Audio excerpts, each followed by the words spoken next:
Yep, Oh, working. it says recording, but if I leave the meeting, Well, if you leave the meeting, maybe you I have to think leave it'll that end. fucker out there. Yeah.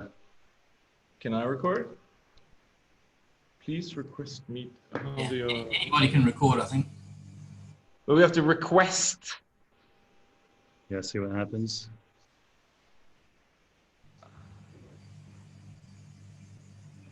Are you leaving, Jason, are you? I'm leaving. I'm putting my Oh, phone up. It's going to be recording in a different room.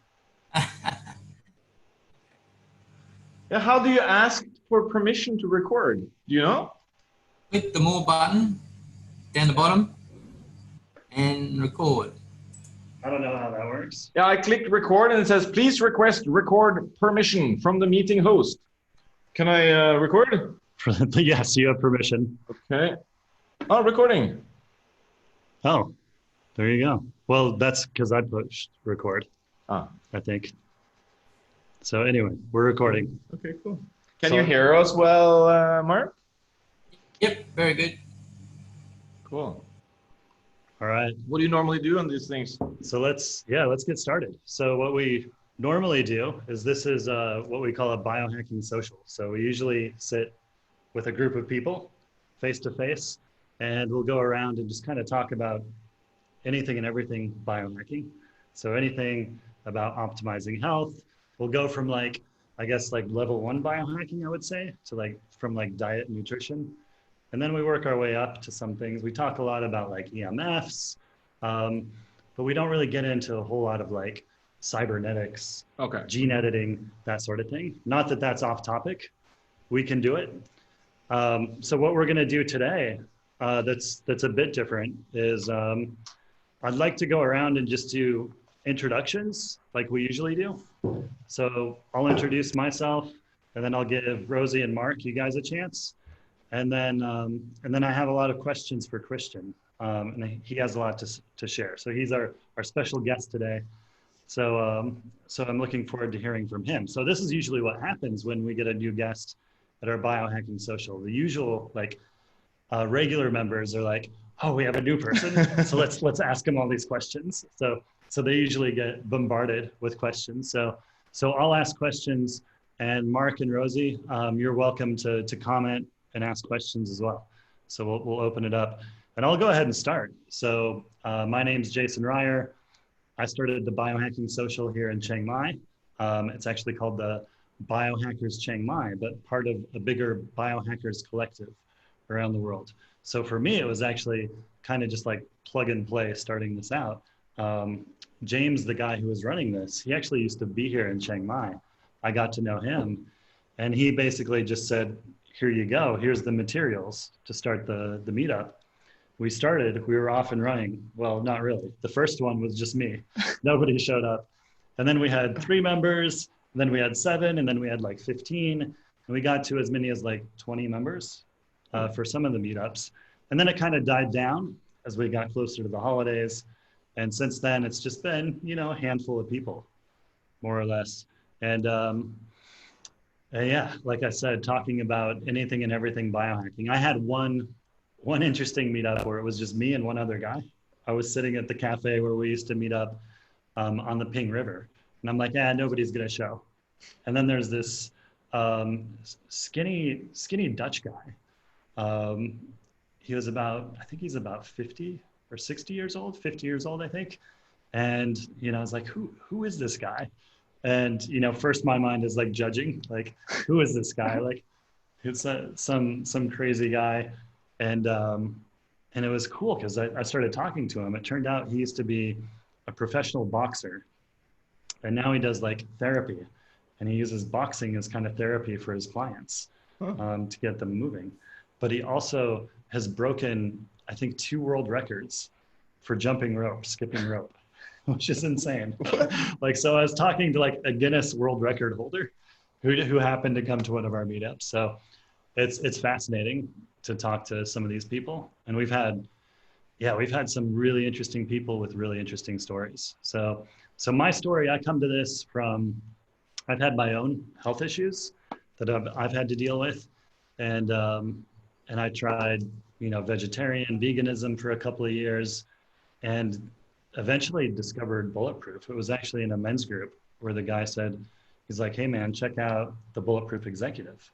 And I went from like plant-based over to, oh wow, like there's a bunch of like nuance here. And this is what was interesting to me about the Bulletproof diet, was that it wasn't really simple, like eat vegetables, eat meat, or do this for ethical reasons. It was like, well, do it for your own health, right? So it was my own personal, I guess, egoistic interest. Like I want to help myself. And yeah, it was about, where does the food come from? So really thinking about is not just, the macronutrients, proteins, carbs, et cetera. It was like, well, was it grown on healthy soil? If it's a plant, if it's an animal, what kind of plants did it eat, right? Did it eat what it's supposed to eat? And I think, as we know, cows aren't really meant to eat corn and soy, right? It makes them sick. So there was that nuance, and then plus, how is the food processed?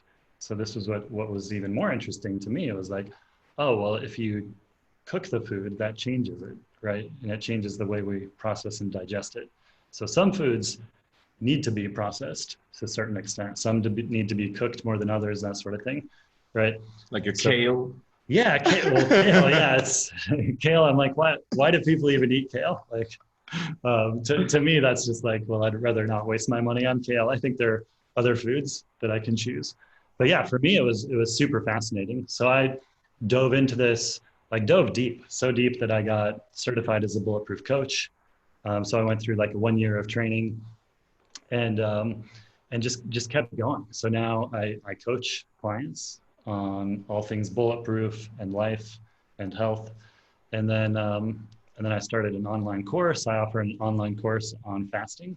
So using fasting as a tool to really clean up your diet, get control over your weight, and detox your body. So I know detox is kind of a buzzword, but there's real science behind what's going on in terms of when you're fasting. But detox can mean, detox. When you fast, are you detoxing, or are you, let's say, doing other processes that not necessarily detox? Yeah, like autophagy, yeah, and cell autophagy. repair. So that's exactly what I think of when I think of detox. Is that, you're not really detoxing. You're not thinking of chelating. Right. You're not chelating toxins necessarily. I think that's the criticism, right? When you say that you Yeah, detox, oh, that's impossible. It won't work. And I'd say, detox cleanse. These are just buzzwords. Yeah. But we explain it. Yeah, autophagy, ketosis, these sort of things, and essentially just giving your body a chance to rest, to digest, and do its thing, to clean up. I think is super powerful. I don't want to go too deeply into that, but I'll just say that, when people ask me, they say, hey Jason, I have this health problem. Somebody has this health problem. I kept coming back to like, well, how often are you eating? Like not just what are you eating, but how often are you eating? You don't ask when they eat? So I would ask, how often and when? And when, yeah, exactly. So narrowing that time frame can be hugely beneficial. I think the secret that a lot of people miss, because intermittent fasting IF is super popular right now, right? And I think the thing that people miss is that they do it chronically. Like, I have to do 16/8 every day or else something's wrong, right? And they beat themselves up. And the problem with that is that if you're doing 16/8 every day, you might be eating less calories than your body needs. So running at a deficit. And you do that chronically, and you're going to slow down your metabolism. You're going to have some issues. So I take the intermittent part of it seriously, right? So you how many days a week do you eat breakfast? You should have some days where you have more calories. So some days I eat breakfast, and I'm not very strict on it.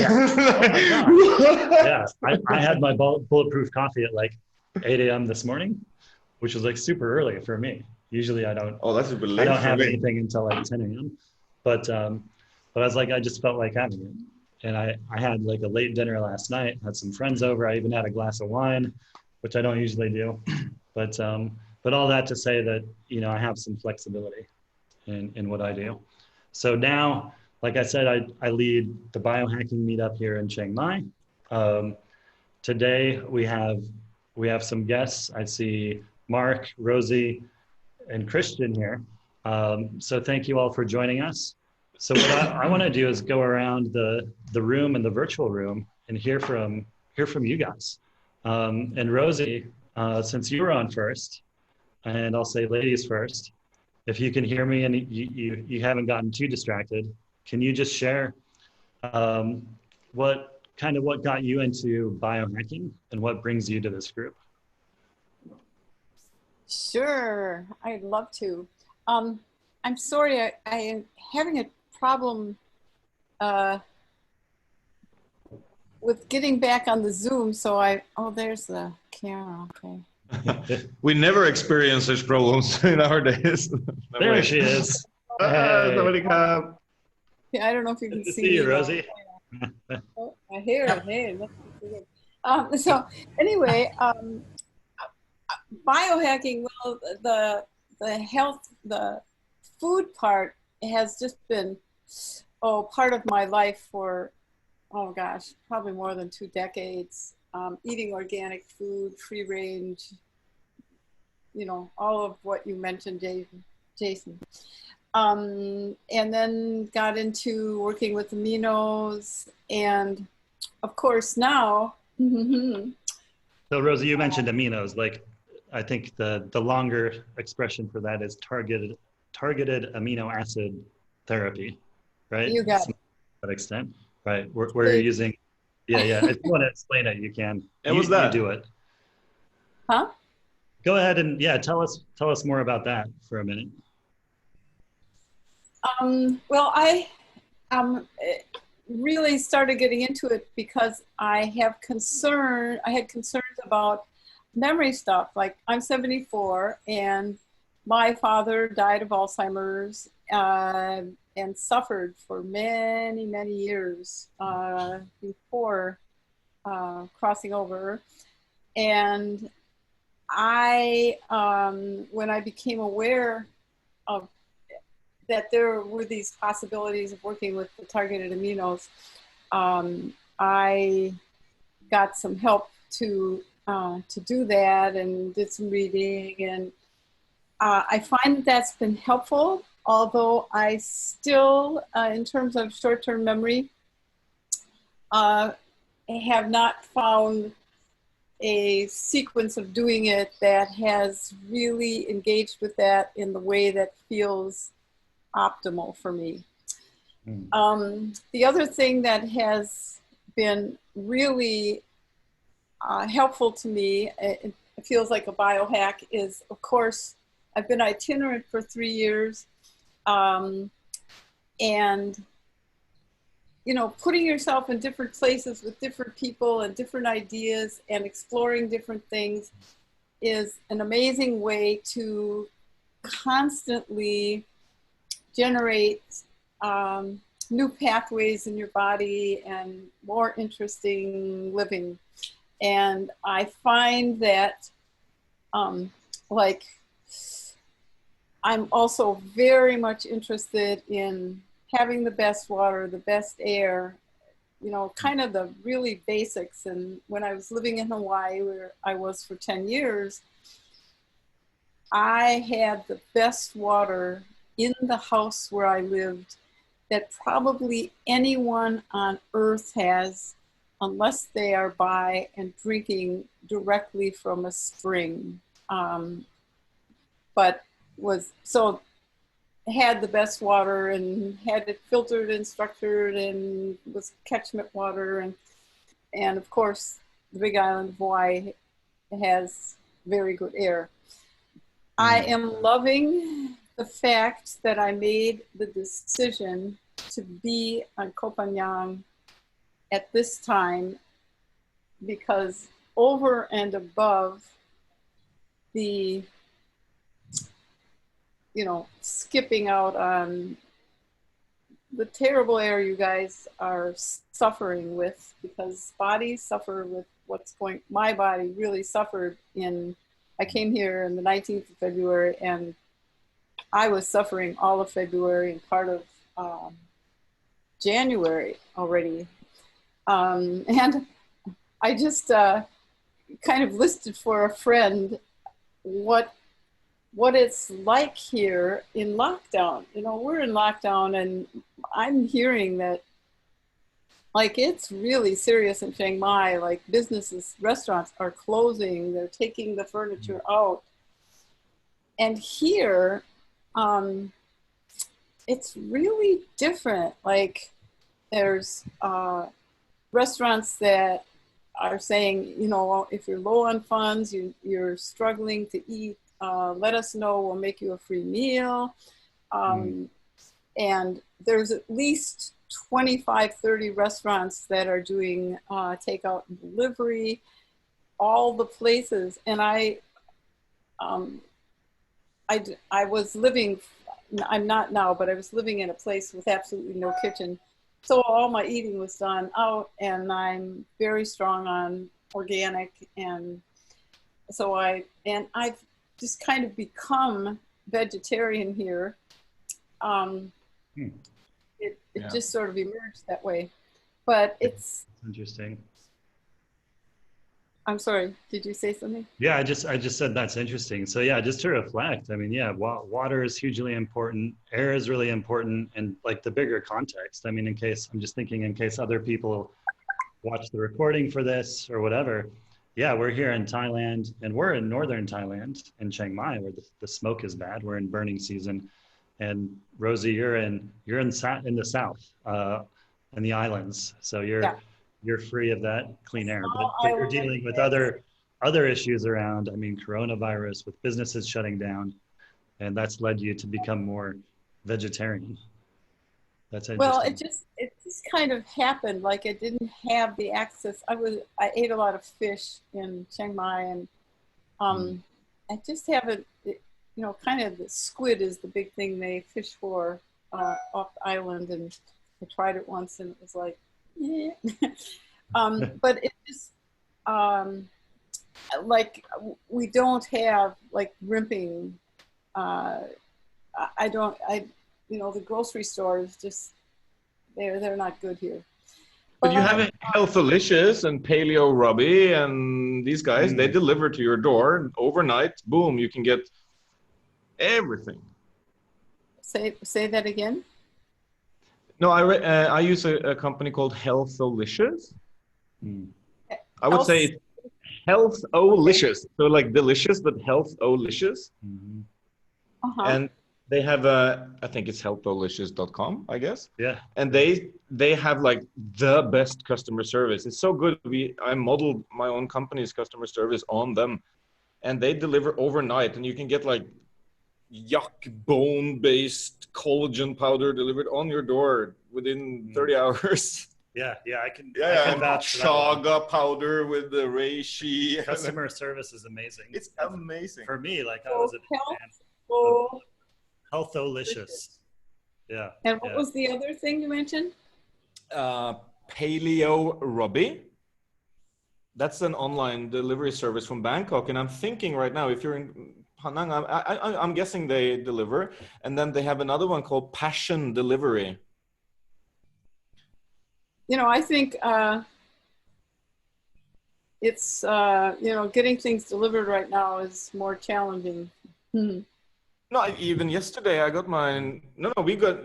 I have not experienced any disruptions in delivery. Yeah, I've had delays from Lazada, and I've had cancellations if they're shipping from China, which makes sense with everything going on. But Paleo Robbie ships everywhere in Thailand. Same with Healthalicious. You have Smokehouse here in Chiang Mai. I think he ships too. Oh, that's really? great. Interesting. So it's Paleo Robbie. Yep. PaleoRobbie.com. Spell Robbie. Put it in the show notes. Yeah, I'll put it in the notes. I'm not taking notes, but I'll watch this again. Yeah. They're supposed to take notes. Yeah, You're supposed to have show notes. Yeah. I think. Who's my note taker here? I'm kidding. Usually at the meetups, I have my notebook and I take notes. I have it here, but I think my mind is getting sharper as the day goes on. Just being around you guys is making my mind work better. Yeah, the five people you surround yourself with, right? Yeah. So Rosie, anything else? Robbie. I think there's a double B there. Yeah, 2 B's. Okay, I'll make sure you get that. R-O-W-I-W-I. No. Anything else you want to share? Well, one thing I want to share that it is absolutely delightful here that while, you know, we have the 10 to 4 curfew, no alcohol from 11 to 17, or, well, anyway, a week.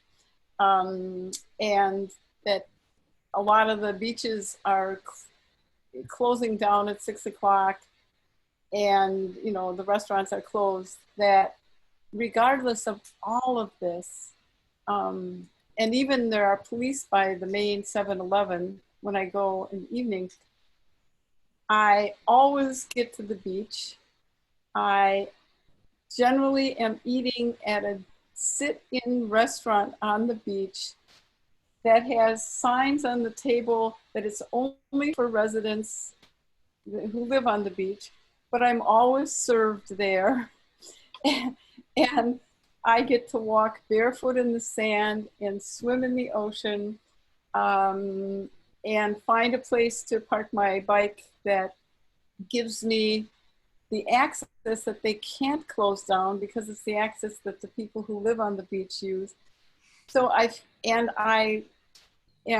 connected with people who continue to hug and continue to gather in small groups and have meaningful connection. And I feel like that is the basis of, I mean, the kind of social connection that's generative is just, you know, I've dialed it in.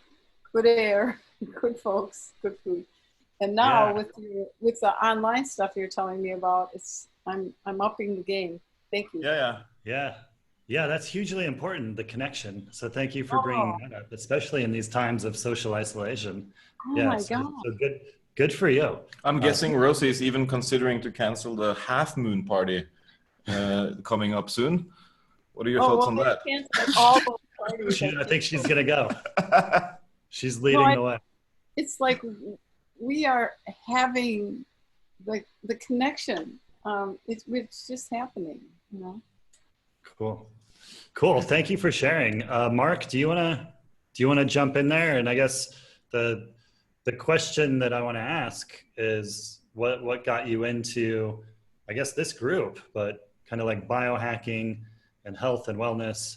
If you want to give us a bit of background where you're coming from on this. Okay, so my story is I've had type 2 diabetes since 2006. Tried numerous things, read every author about every approach to diabetes. End up losing 4 jobs through the whole process. Then I came back to something that I'd read early on when I first got diagnosed, which was fasting. And so I went to a guy called Dr. Eric Berg, who's a chiro in America. And I set out to do keto, and along the way he said, well, you can do IF as well as part of it. So once I did IF and keto, I actually thought the fasting was having more of an effect than the keto, because I used to cheat a lot on the keto. I think a lot of people have that same challenge on keto. They try to do keto, but they end up not really doing keto. They do high fat, but not real keto. Yeah, and they're not really getting into ketosis and getting the benefits. I had a friend actually who ended up getting non-alcoholic fatty liver disease from going keto because he later figured out that he was doing it wrong. And yeah, it's serious. So you got to be careful with that one, for sure. Anyway, but I found I've never tested. I've got a few devices. I've got a blood device and also had which I should try again actually, a blood device and also a breath tester for keto. There you go. And let's see how we can do it? Yeah. Okay. And what I found is that actually a lot of my symptoms, which caused my job losses, a a lot of those things reduce. So I get my brain fog disappeared, which is obviously fantastic for thinking, especially on being in computing like Jason was, and I sort of still am. But at least, you know, obviously being able to think is obviously, or think clearly is obviously good. My mood improved. I got a bit, my energy came back. Once you've got those things going, you feel like walking around, then you start to exercise a bit more because you actually enjoy it. I found when I was in Chiang Mai, walking around like 4 to 5 or 6 kilometers a day, that was actually better for me. Now that I'm in lockdown, I've become a bit bloody lazy, so I've got to go back out and walk a lot more, because that's also my blood glucose level's gone back up since I've self-isolated. So I need to get out there and keep walking. Let's do a nitric oxide release together. Oh yeah, we could do that. I just did that on a talk that I gave the other day. Yeah. On dealing with stress and anxiety and loneliness. We did 1 round of Wim Hof, and then we did the nitric oxide dump, which was it was cool. Yeah, like getting everybody to do you know that one? No, I've done the Wim Hof breathing once with Jason. I did the ice bath. That freaked me out a bit, the ice bath. But yeah. But you did it. I did it, but my bloody nerves were going crazy. I can tell you, my nerve endings were going mental. Yeah. Well, something I've learned about that is that actually the cold, if you're diabetic and you get in the cold, it actually raises your blood sugar. So that can actually be problematic for people who are diabetic. So I think that was part of what you were feeling, probably, was kind of like this blood sugar response. K2, part of K2. Yeah. Vitamin K2. K2? Yeah. With today, I was reading a paper from PubMed. That's butter, right?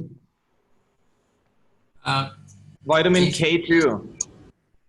And that's what you get from consuming butyric acid, aka butter. Butter. Yeah. You know the Weston A. Price guy, the dentist in the 30s who traveled around the world? He wrote a book called something degenerative something.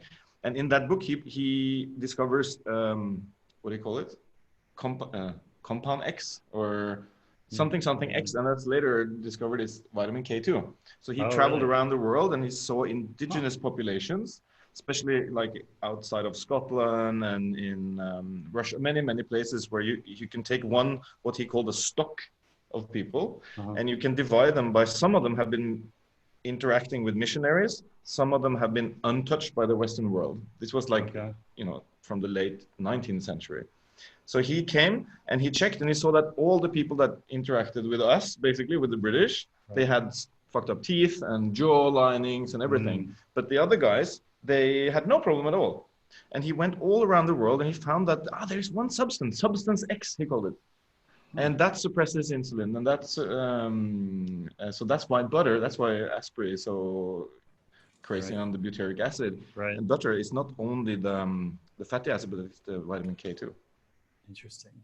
And apparently it's the traffic police of the calcium. So wait, I don't understand then the connection between the interaction with the white people. Like because the white people came with flour, sugar, bread. I see. Okay, so it wasn't just, it was like introducing the processed diet. Yeah, correct. Right? Correct. Okay. Yeah, so and now there's something called Weston A. Price Foundation. Yeah. Sally Fields. So she has been she was the one that really attacked the China study book. Oh, really? Yeah. So there's a fight between the China study people and the Weston A. Price Foundation. The China study, like I bought into that one. Me too. That's why I became having health plant-based. problems. I watched the documentary called Forks Over Knives, and it was all about the benefits, and they kept referencing the China study. I read the book. To me, I was like, oh wow, these people really know what they're talking about. Like, if I stop eating meat, my life's going to be better. Everything's going to be better. Like, I'm not going to get cancer. I'm going to have more testosterone. My libido is going to go up, all these things. Earth is saved. And I believed it. Yeah, I'm going to save the planet. And a lot of people, unfortunately, still believe that. And it's spreading. Like, but now there's a new movie. it's even better than knives over fork. You know, the game changers. Well, game changers, yeah. They Everybody upped the talks ante. about it, yeah. It's the same movie. It's exactly the same movie. Oh, It's really? just upped the ante. Yeah, it's the same guy. It's the son of it's the is it Gladwell? It's the son of the Campbell, who is the firefighter, right? Oh, so he's the same okay. guy from Forks Over Knife, if I'm not mistaken. Okay, yeah. But I watched that movie now, like a few months ago, and like, damn. You're- I was almost convinced. Yeah, it makes you want to go vegetarian. Yes. Yeah. Well, But then afterwards, like, that's I've right. heard about it because Yeah. I've talked to people and they're like, well, what about these athletes? Like they're vegetarian and they're competing at the highest level. Yeah, it's a great movie. And I'm like, well, yeah, there are people who are doing that, but how long is that going to be sustained? And my question is, what supplements are they taking? Because these are high level athletes. They're not, I guarantee, almost guarantee, they're not just doing a pure. The strongest man in the world is there. They're taking some kind of supplements. Yes, They of must course, be. Of course. They must be. And you know, if you take growth hormone or steroids once, what happens to your nuclei in your muscles? They don't disappear. So you can train yourself huge. Oh, really? Yeah. Huh. Yeah. That's what Greenfield and all these guys figuring out. So you had the muscle once. Mm-hmm. So that muscle memory is not just like a field thing. It's an actual cellular thing. Okay. Interesting. Yeah. So these guys that promote, then that can come back later. Wow. Cool. Anywho, sorry. Anyway, Mark, do you have anything else? We got distracted there. So I was going to say, ask Christian if I've read that actually eating lots of butter is a good thing to do. So that if it gives you K2, the other thing I think you need is D3, specifically D3. So, and that's what my mate Dr. Eric Berg is always banging on about. Yeah. You've got to have Ideally, That's the cheapest and easiest to get, right? get it from the sun. Sunshine. Yeah, for sure. Get it Like from the sun. D3, That's the way to get sunshine. it. Yeah. Get it from the sun. Yeah. Yeah, but Yeah. like 10 minutes or 5 minutes naked midday. Yeah. I do like 30 minutes midday. Midday, yeah? Yeah. Yeah, because you want that UV, right? You want the 270 to 80 kind of nanometer Yeah, you get interaction there. the UVB during the middle of the day. That gives you the vitamin D production. It actually makes you feel So good. got to be naked. Is that right? What's- Yeah, have to be naked. If not, you're completely losing out. Well, that's where they've taken it to the extreme. They're like, well, you get this huge like testosterone boost if you get the light directly on your junk. And so everybody's like, not everybody, but a lot of people are following this and like, oh, I have to do it. Unfortunately, Czar's not on the call. Yeah, I was expecting Zara to He would tell us about his experiences doing this. Do you do what do you call it? Where do you lift the legs? No. Butt chugging. No, I haven't. Really? No. Well, You I do this? that. Yeah, sure. But not Okay. for a long time, just for a couple of minutes. So just describe this for our audience of two. Yeah, I'll describe this for the audience of two. So you remove your aforementioned clothes, find an area, preferably like what I do. I have some chairs that block the main view from the neighbor. Okay. I use one of those three Yeah, chairs I you put need up there. some kind of privacy. And then you sit down and you lay down on your yoga mat and you kind of look around a little bit and then you drop the pants and then legs up, facing the sun.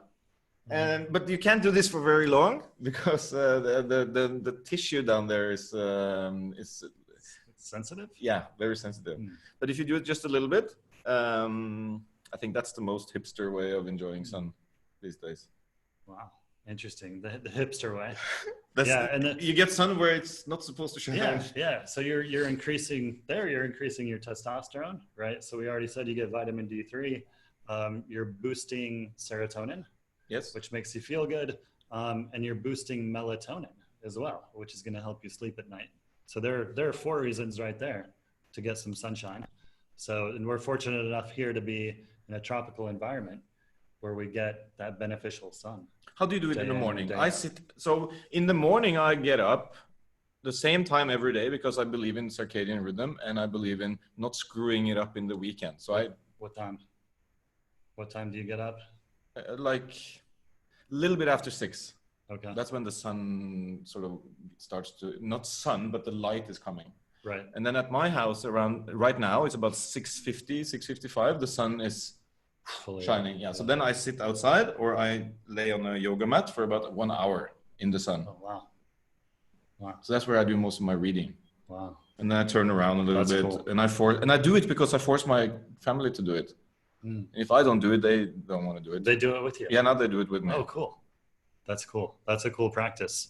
Yeah, I just, for me, unfortunately, I don't have like a hill or anything to go to. So I wait until about, I think it's around 7 o'clock. I can start to see the sun come up over the horizon, now behind somebody's house. But I make it a point to get up, and one of the first things I do is go outside, walk around. I'll do some movement, some basic exercises, with my shirt off. And the neighbors, there's an apartment building next door. They can all see me, but I'm sure they think I'm crazy. That's karma points. Maybe next do time a lot you of see a crazy girl things. shower. Yeah, we do the ice baths, and we're like yelling and grunting sometimes. So the neighbors already, they all think I'm crazy. But yeah, sun, and then you get sun in the evening as well, right? Yes. Sun golden morning, hour, midday, evening, right? Yes. Cool.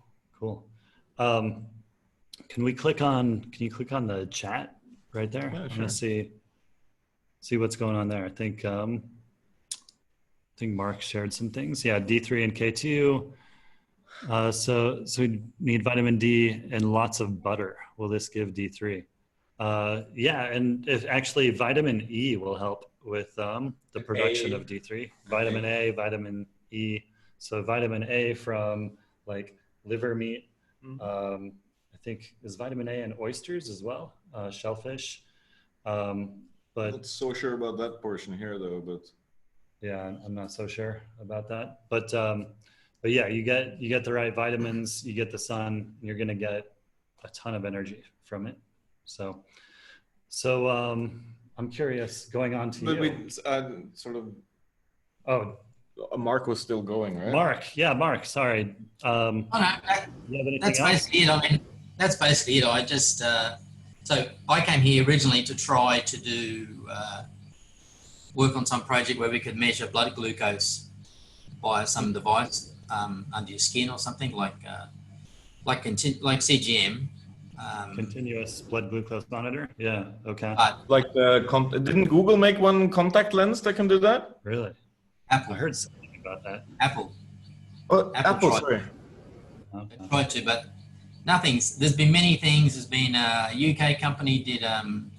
There's you can take a camera photo of the skin, and they can use the color variations to measure blood sugar. But that company came up. They had an app which was an alpha release of the app, and then it went away. So there's nothing's ever come of that really.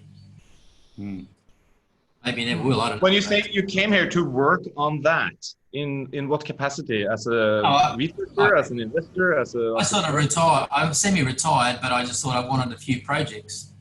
So one of my projects would be diabetes generally and blood glucose measurement specifically.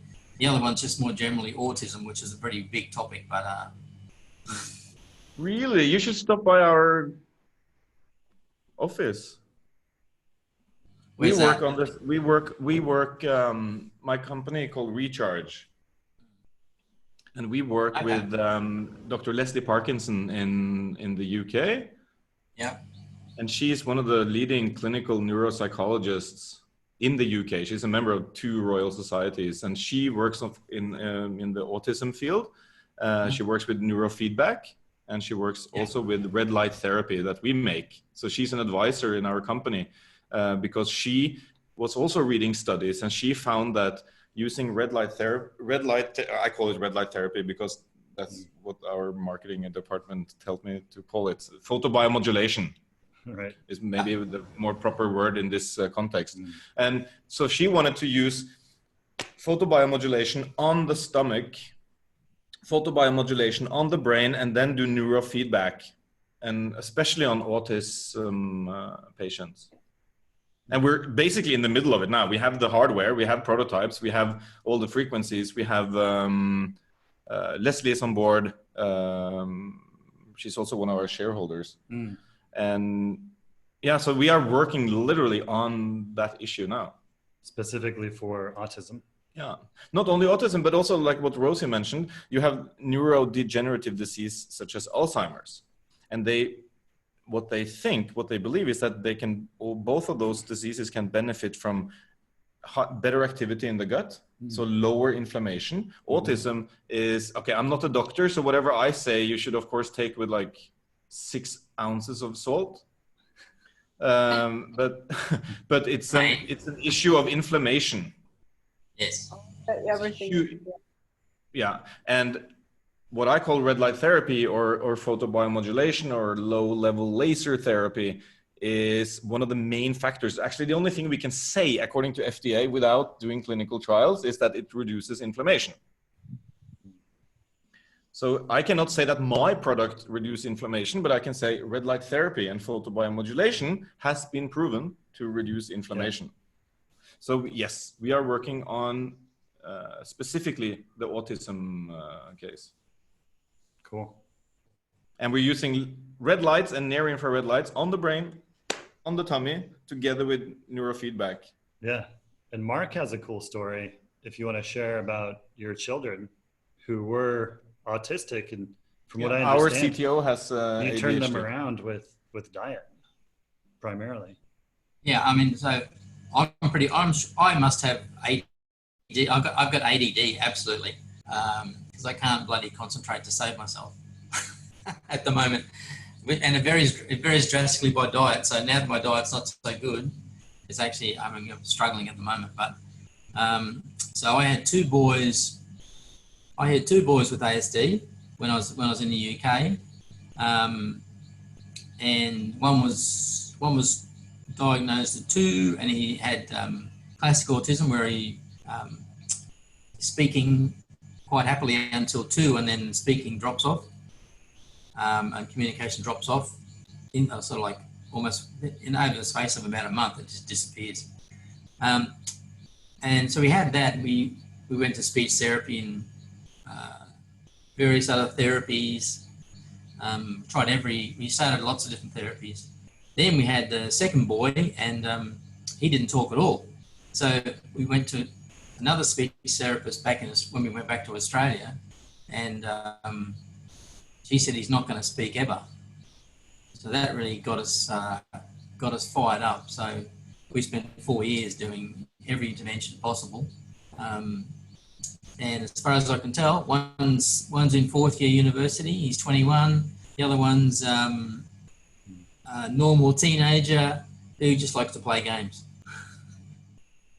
So you're a biohacker. You're a real biohacker. Yeah, he biohacked his family, his children. That's cool. Yeah, that's the point. That's the whole. That's so cool. Yeah. Wow. All right, Mark. Well, yeah. I want to turn it over then to Christian, and same question. What brings you here? But unfortunately, with Christian, as much as I tell him like you got to come to our meetups, you got to come. I think he finally said like I'm not really gonna leave like my neighborhood, right? He's got a lot going on here. Yeah. He's busy. Makes sense. So we were talking the other day, and you were in your studio. We were talking online, right? And you were showing me your cool studio, and then I was like, well, why not do a biohacking meetup here? Yes. So here we are, in person. Hopefully when this coronavirus lifts, we can do this more without, I guess, the worries and restrictions of everything going on. But that could be a while. It could be a while. I mean, who knows? But yeah, my question for you is the same question. Like, what got you into biohacking, and what's kind of your story into this world? Okay. Yeah. So my name is Christian. I'm originally from Norway. I'm 42. I have 2 wonderful children and a wife that is Thai. So we've been married for 14 years, hence the Thailand location right now. We used to live in China, so I'm a classic like China business guy. So I came there 20 years ago and started doing import and manufacturing, and then servicing European and American companies that wanted to move the very noble task, that wanted to move their manufacturing overseas. Not so noble task, actually, but depends how you look at it, right? Well, now I can see that I was not a very nice agent to the whole situation, but of course you don't see that when you're in that situation. I can just see that, okay, they're competing with these companies, their cost is too high, so my job was to set up manufacturing abroad, basically. So I was living in China since I was living there since 2008, but since 2000 I was there for maybe 3-4 months out of the year. And after living there permanently for a couple of years, I had what I thought was like a near-death experience. I had a gallbladder inflammation. So I was home one day and I was sitting there with my wife and like, what the fuck? It's like I don't know if you had it. Like, Never have, no. So my gallbladder went haywire and I was rushed over to the hospital in China in like 2009 or something. Not a very pleasant thing. Came in there, they did all the tests, they figured out it's this gallbladder thing. I had to stay home for a month getting down my inflammation, then back in, and they took it out.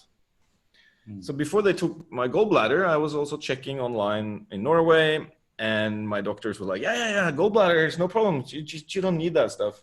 It's just there, and you know, bile, and you just don't eat meat, don't eat animal fat, then you're completely fine. So I became a vegetarian too, like you. And I was introduced to the China Study, the book, by some friends of mine who are vegetarians, and they are Baha'i, if you know the religion, Baha'i. No. It's a super cool religion. It's like they have their own Jesus and everything. So I was like, okay, yeah, whoa. And I read the whole China Study. Yeah. And that's a big book. And like, wow. And I was stupid at the time because, of course, I lived in China. So I should have known that, of course, you can't trust any Chinese numbers. So, but anyway, I became a vegetarian. So for 7 years, I was eating, 7 times a day. I was exercising about 1 hour a day. I was doing kite surfing I was living on the beach. And I was eating and eating and eating. It was ridiculous. And then one day I heard Bulletproof guy, Dave Asprey. Why were you eating so much? Why 7 meals a day? Because, I couldn't get full. I got full, right. But I was eating fruit and vegetables and these shakes and oatmeal and so I had to eat every 2-3 hours. That's I think it was also because that's what we learned when I grew up, that if you want to be big and strong and lean, you should eat every 2-3 hours to keep the metabolism going, that kind of stuff. That's the myth we teach in the fasting program. It's like, oh. No, you don't have to eat all the time to keep your metabolism going. Yeah. That's a myth. Yeah, I thought that. So I had my own gym. I have my own gym at my office, and I also have it here, using that for an hour a day. Today is shoulder day and calf day and eating before and drinking protein, pea protein. All the bro science. Right? Yeah. Bodybuilders in the gym. Yeah. And then I heard about Dave Asprey, the Bulletproof guy, on a super weird podcast about the history of the Jesus conspiracy. Anywho, that's where I heard about him first time, and he's like, no, that's just bullshit. You can eat fat, but you can't eat fat from these things and these things, but you can do it from coconut oil and butter. So I'm like, biohacker, eh? Never heard of it. Right. So I tried, and it worked. I tried more, and now I've done it for almost. So how did that work for you without the gallbladder? You had to take enzymes along with it? No, it just worked? Not with the Bulletproof. If I eat a big meal, then I take enzymes with it. I take bile and all that stuff. Right. But the Bulletproof, if I don't make it super big, because I have a constant drip of bile going into my intestine, right? I don't have the gallbladder to contain it. Oh, I see. Okay. But there's constantly a little. So it's still there's some shit going on there. Okay. So I can drink, like today I only have Bulletproof. Right. Yeah. So that was my background. I was like, okay, convinced.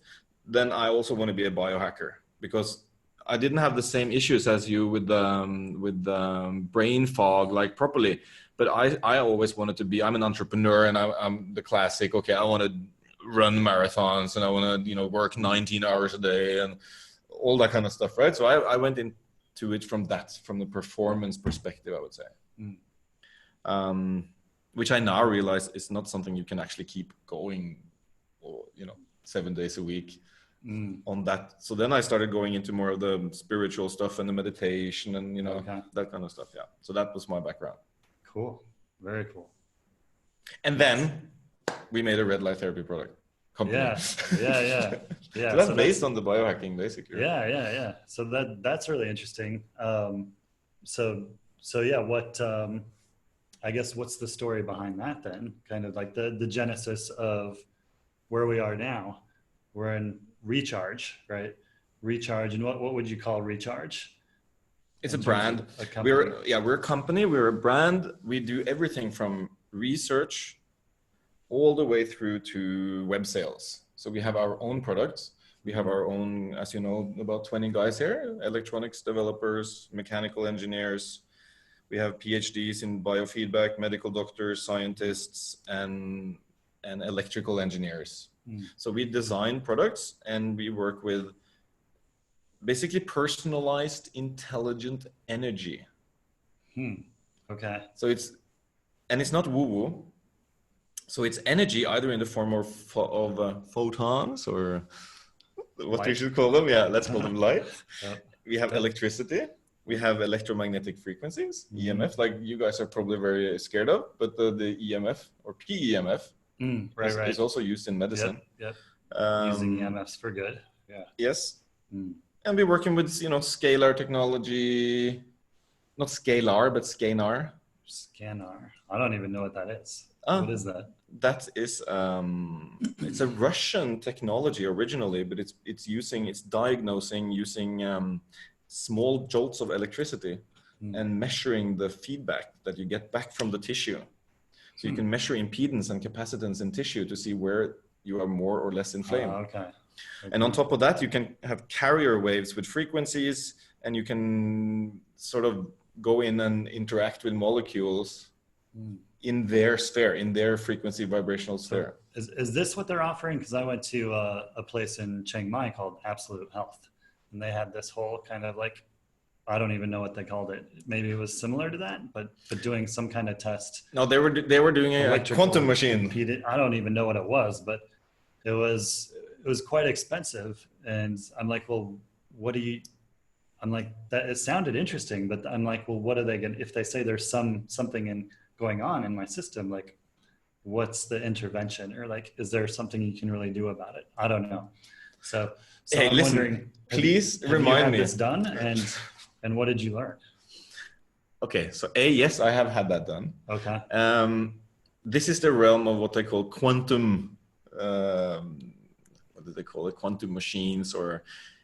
So yes, I have had it done. You sit down and you have electron on each hand, and after a while it prints out a graph, right? And it can tell you how many vitamin D you have and what's your liver function and how active your kidneys are and all that stuff, right? So number one, I have no idea how it works. Number two, no, we don't do that. But number three, I can hook you up with guys that make these machines and design them, and it can tell you the whole background, because I am, let's say, a quantum virgin. I have been forced to study quantum theory and quantum mechanics because of what we work in the field we work. We work in basically the mother of all quantum. We work in light, and light, that's where the word quantum comes from. The quanta of energy as a photon. But I also have to say I'm cautiously skeptical to most of the quantum stuff. Skeptical, not I don't say it's bullshit, but it's like you have to, at least in my opinion, you have to go down a couple of assumption holes and I might be wrong. You might call that a little like woo-woo, a little bit out there for this is so difficult because especially in terms of like mainstream medicine. Yes. I mean, as biohackers, we're already getting off that track. But you can go pretty far off that track, I suppose. That machine is not so woo-woo because, Fritz Pop and biofeedback is used in Germany in hospitals. You can go there and a lot of the MRI technology and these technologies, they are super woo if you look at it, but it's real stuff. But if you want to go really woo, you want to go over to the field of non-local healing, where you have a machine and you sit somewhere else and the machine just works on your aura or something. Yeah. That stuff is... Well, I've been recently introduced to the world of muscle testing. Have you done any of this? So it's one of these things where basically I would just put my arm out here and the person testing it would put pressure on it after they ask me a question. So where you start with this is you would ask me, is your name Jason Ryer? And you'd push and it would go down, right? Because that's a yes, right? And then you'd say, is your name George Hernandez? And push and it resists because that's a no, right? And so people practice this whole Really? muscle testing, and they have these basically these diagrams, and they follow like a bunch of questions they can ask, yes or no questions, to dive down into like childhood traumas and all these things. It's fascinating stuff, but it's, to me, it's like, I think I've seen Randy debunk that a couple of times. I was super skeptical about it because the woman who did it here in Chiang Mai, I'm like, I don't really feel like you pressing any differently. Like, and did you stand on magnets? I felt like she was controlling it. Well, the magnets came in for the healing part of it. So once they identify the issue, you rub the magnets along your head while you chant like positive affirmations or say positive affirmations.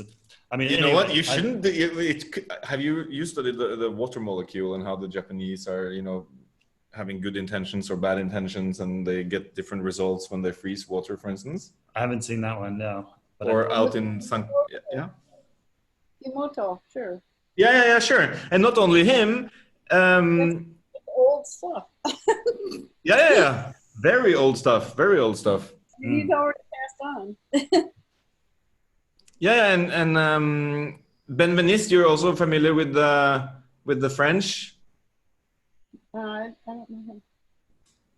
He let's see who started. It was two guys. I think Ben Veniste is the guy who's leading the project now with the water memory.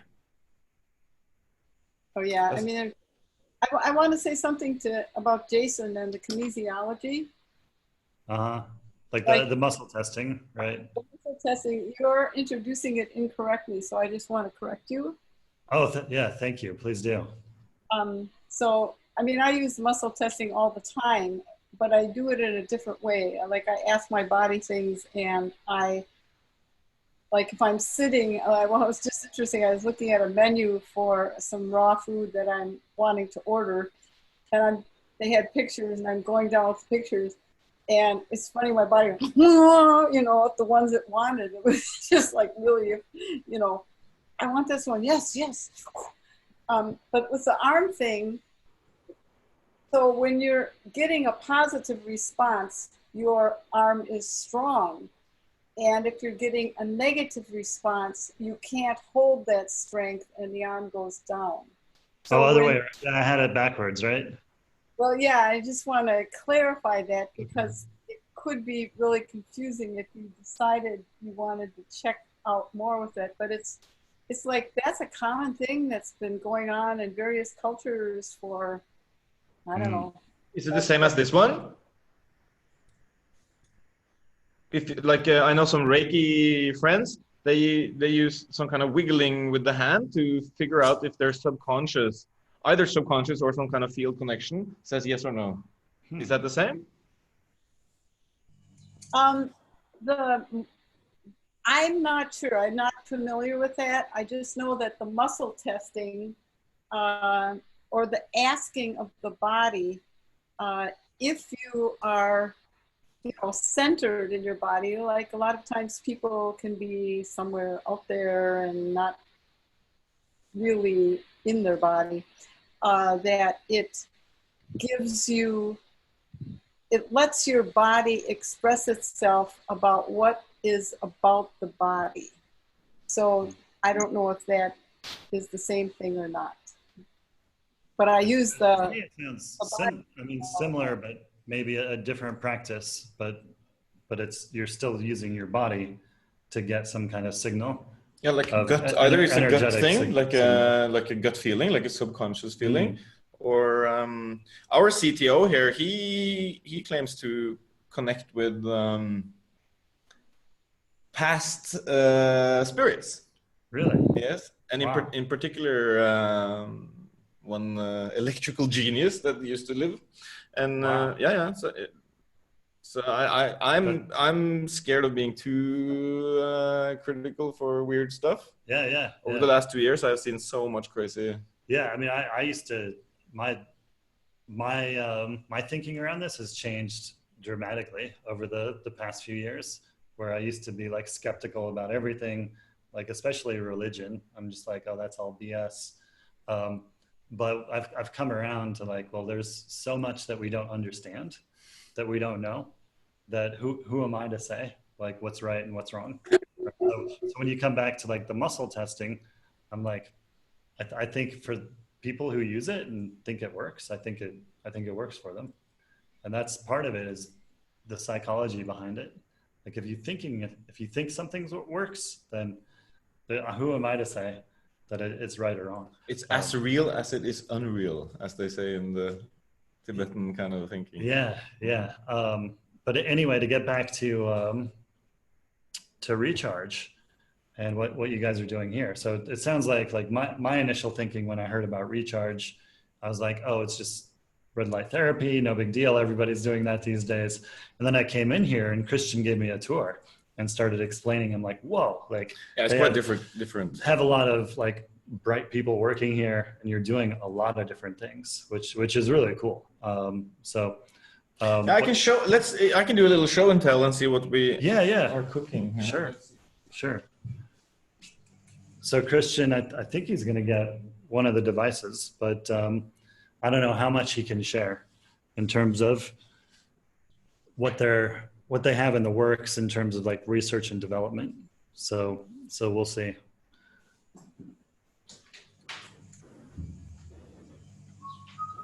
All right, here it is. Yeah. Okay, yeah, here comes the device. Yeah, so in the industry we like to call it photobiomodulation because it sounds more fancy and it has an acronym. Mm-hmm. But in marketing we call it red light therapy. Right. And I think part of the reason is SEMrush and keyword spend and search results. Right. So red light therapy was a more accepted mainstream word for it. Makes sense. Yeah. So does everybody here know what red light therapy or photobiomodulation sort of is? Or should I do a crash course? Look it up in Wikipedia. If you can do if you can do like I'll do a quick explanation. Yeah. Okay. So what we have realized now, because of all the marketing research that we had to do to sell it, is that the theory of using light to heal goes back, millennia. So helio therapy has been used for either accidentally or knowingly. So one of the latest expressions of it is, maybe you've seen on Twitter, they talk about the last pandemic in 1918 with the Spanish flu. They saw great results by putting people outside, so they get some sun and they get some fresh air. And then in this, I believe it was in the 70s, I might be a little bit off here, but in the 70s, the space people, NASA and the Japanese and these guys that were going to outer space, they figured out that we have a problem with muscle atrophy and recovery, and there's a lot of things that goes wrong when you're in a non-gravity environment. You don't get the same pressure and pushes on your muscle, and you don't get to exercise, so you wither away. So they started looking at working with physicists that had just discovered lasers. So the ruby lasers and all, in the 60s. So they understood that the light could interact with the body. They didn't maybe really understand the why and how. I don't know if they were into the cytochrome C and the whole thing, but they started using red light in the form of lasers, coherent light, to stimulate tissue. And then this technology, it sounds a little bit crazy, but the Iron Curtain in Europe with the Soviets and the Eastern Europe created a divide between Western medical science and sort of the Eastern medical science. When I say Eastern, I mean Eastern Europe. So they became much more obsessed with this non-pharmacological approach in the Eastern Europe than in Western Europe. Interesting. So a lot of this EMF and PEMF and scalar and laser, a lot of this actually came out of Russia and the former Soviet states. Then fast forward till like today, there is a company in England called Thor Labs or Novo Thor, and they are led by a guy called James Carroll. He's like, you know, he's working with Congress, and you know, he's like a proper business.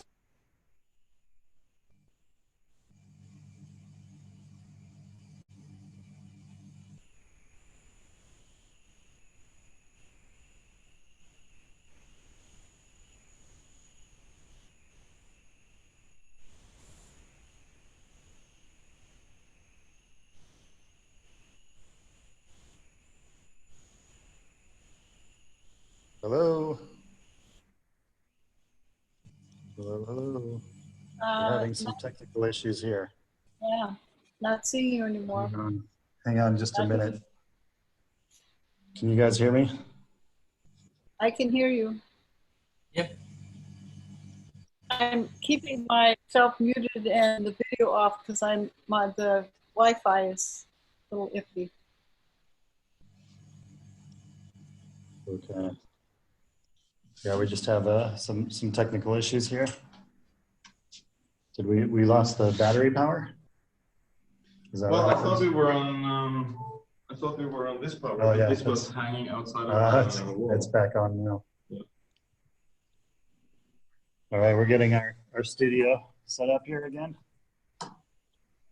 Should take just a minute. Was that a Mook minute, was it? What's that, Mark? Did you say Mook minute? I can't hear you. Oh, I don't know okay. what's going on with the sound on my phone. Get back in here.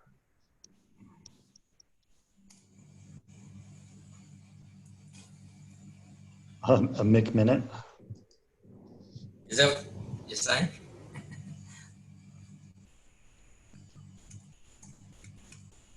Do you have a meeting ID?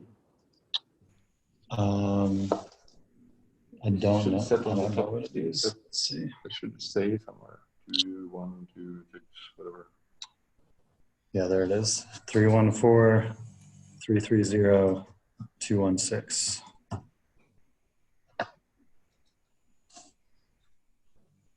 This meeting IDs.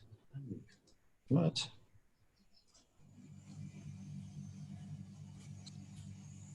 Let's see here.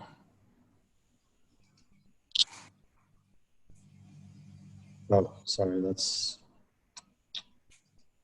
a different one.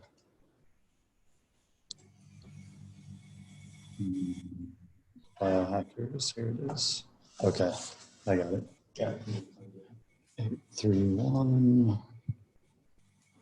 164 579.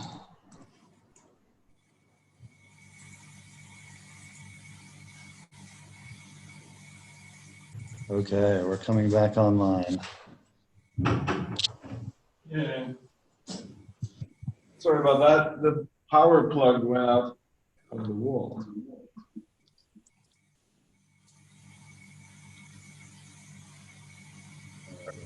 We'll put this back in the other room.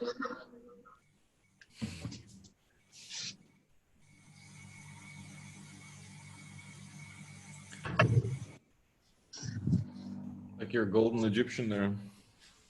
Okay, we're back.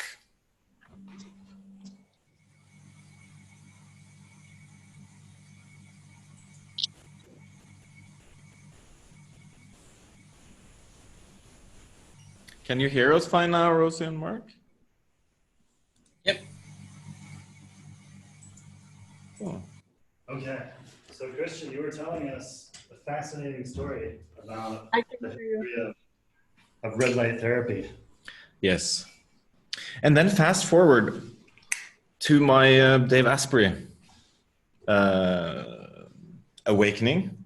When I heard about Bulletproof, this is, like 10 years ago, almost, I also came across his podcast. So I started following him. And I'm like, oh, fuck, I love this shit.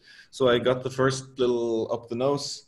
Have you ever tried Violite, that? right? Yeah, like Violite have Or- one, but this is a generic product you can buy Okay. all over the internet. Yeah. And it's a little 2 probes you put up your nose with red light, and it was supposed to shine up to my brain to make me smarter. Right. So I'm like, yeah. Now I think maybe it does something else, that it actually irradiates my blood, and it has a very beneficial effect. But my partner, who is now the inventor of this product I'm going to show you, he was just laughing. He's an engineer, and I was shining 5 milliwatt laser diodes up my nose, and he's like, Christian, 5 milliwatts. Do you have any idea how little power that is? So I'm like, oh, no, this works. And he's like, Christian, it's way too little power. So there's actually a divide in the industry. Some people believe you don't need power at all. It's all systemic. It's all field-based. Your body is an interconnected, adaptive organism. So as long as you do the whispering, the rest can cascade by itself. That's one side. The other side is you're full of shit. You need power. This is a cytochrome C oxidase. It's a nitric oxide push. We're going to drive energy into the tissue. That's the power side. And then you have like the weird guys, which we are one of, the weird guys in the middle who say, you know what? I think both is pretty, I think you're right. There's a lot of systemic adaptive regulation going on. However, we also see a huge difference when we can pass that power threshold. And when we pass that and we add frequencies, sort of almost like a language using light, then we see the best results. So we're like part of the weird guys. Yeah. I guess. So kind of both, like it's not one or the other, but. Well, we have we have 3 settings. So we have one where we use a lot of it has been researched a lot, but it's still, I would say, up for debate whether or not the frequencies have the effects that we think it has. Okay. So we have one near infrared, we have one red, and we have one combining the 2 types of light with all the stochastics and the circadian ramps and like tons of research. We have several PhD guys behind developing just how we shine the light. Wow. Okay. Yeah. So yeah, let's see it. But then 2 years ago, so remember, I was shining the lasers up my nose, and my friend was laughing. But then he came across this NASA study when he was making a device for his wife's liver hep issue, and he started, Christian, this is crazy. So I'm like, yeah, I've been trying to tell you, that theoretically this is awesome. So he's like, okay, let's make some models. So we started ordering samples from China. We had an office up in Hangdong here, working on solar. And the more power we had, the more we could see that people had pain, and the pain went away, and people started walking. Right. So it was very, very strange. And I had a solar company here in Chiang Mai. So we were doing installation of solar systems for what I would call relatively wealthy people. Right. Most of them were foreigners. Most of them had some issues with health, gout, diabetes, and other lifestyle. So when we had the product in our lab that was like pretty good, I was like, hey, do you wanna come in and try our machine? Hold on one sec. Somebody's at the door. Not only somebody. What'd you get there, Christian? Oh, coffee. Bulletproof coffee. Oh, nice. It's good to be the boss. Yeah, so he started looking at it, and I'm like, yeah. So my customers in the solar company, when they started changing leg color and started walking, and this is something I use when I talk about it, but it's actually true. So when I saw the 3rd person walking out of there and like, I'll be there tomorrow morning at 9. We're like, dude, we're an engineering company. We're not I don't care. Wow. Then we realized. And this was 2 years ago. Yeah, that was 2 years ago. And we're like, shit, it's a very, very tough industry, because for our customers, they have no other interest in life. Those kind of customers, if you're unhealthy, or like if you have that kind of issue, diabetic foot ulcer or something, that's all you think about, to be better, right? So it was tricky from that perspective, because the word spread. right? And we can't do that. So we had to say, no, we can't. Right. We're not a treatment, we don't have license or anything. Right. You were just testing it out on a few people. Yes. And word got out. Theoretically, yes, got out like mad.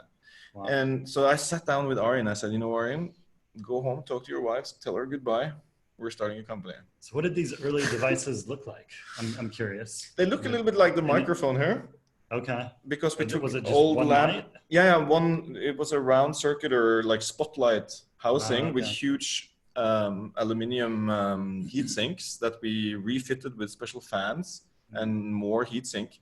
And we were using different wavelengths of light. So light comes in, especially what we do, we use LEDs. So the stuff that they were doing in NASA and experimenting with many years ago using lasers.